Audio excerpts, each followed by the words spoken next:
భాగంగా మరి ఎన్నికలు అయిపోయిన తర్వాత జరుగుతున్నటువంటి ఈ కార్యక్రమము మరి చైర్మన్ గా ఎన్నిక కాబడినటువంటి శ్రీమతి అప్పాల కావ్య గణేష్ చక్రవర్తి గారికి, అలాగే వైస్ చైర్మన్ గా ఎన్నిక కాబడినటువంటి అప్పాల గణేష్ చక్రవర్తి గారికి హృదయపూర్వక ధన్యవాదాలు తెలియజేస్తూ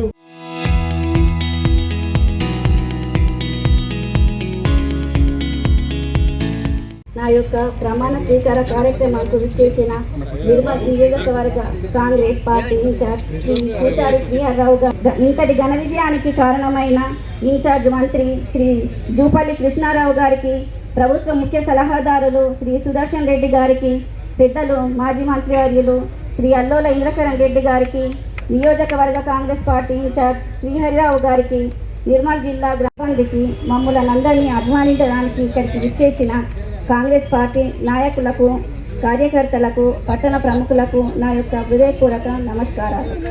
గతంలో 3 సార్లు నిర్మల్ మున్సిపల్ చైర్మన్గా పనిచేసిన రాజకీయ కుటుంబానికి చెందిన నాకు పట్టణ సమస్యలపై అవగాహన ఉంది. ఎన్నికల ప్రచారంలో పట్టణంలోని పలు వార్డుల్లో తిరిగినప్పుడు అనేక సమస్యలు నా దృష్టికి వచ్చాయి.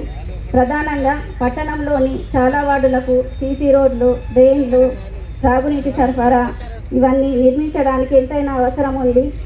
ప్రతిరోజు ఇంటింటికి చెత్త సేకరణ చేసే ప్రక్రియను మరింత వేగంగా మెరుగుపరిచి నిర్మల్ పట్టణంను పరిశుభ్రమైన పట్టణంగా తీర్చిదిద్దుతానని హామీ ఇస్తున్నాను. నిర్మల్ పట్టణంలోని ప్రధాన సమస్యగా మారిన కోతులను పట్టించి కవ్వాల అరణ్యంలోకి వదిలేసి పట్టణ ప్రజలకు ఉపశమనం కలిగిస్తానని మాటిస్తున్నాను. నిర్మల్ పట్టణంలోని శ్మశాన వాటికల్లో తగిన సౌకర్యాలు లేక ప్రజలు ఇబ్బంది పడుతున్నారు. దానికి తగిన సౌకర్యాలు కల్పిస్తానని మాటిస్తున్నాను. అన్ని ప్రభుత్వ పథకాలు, ఇందిరమ్మ ఇల్లు, ఉచిత కరెంటు, రేషన్ కార్డులు, పింఛన్లు పారదర్శకంగా పేదలకు, అర్హులకు అందేటట్లు చూస్తాము. పట్టణాభివృద్ధికై ముఖ్యమంత్రి శ్రీ రేవంత్ రెడ్డి గారిని నిధుల కొరకు కలిసి పెద్దల సహకారంతో ఒప్పించి మంజూరు చేయించుకొని నిర్మల్ పట్టణంను ఆదర్శ పట్టణంగా తీర్చిదిద్దుతాము. చరిత్ర సృష్టించినోడు ఇప్పుడు ఆ చరిత్రని తిరగరాయబోతున్నాడు. అబద్ధాల గోడల్ని బద్దలు కొట్టి నిజాలను రాగా మీ ముందుంచబోతున్నాడు.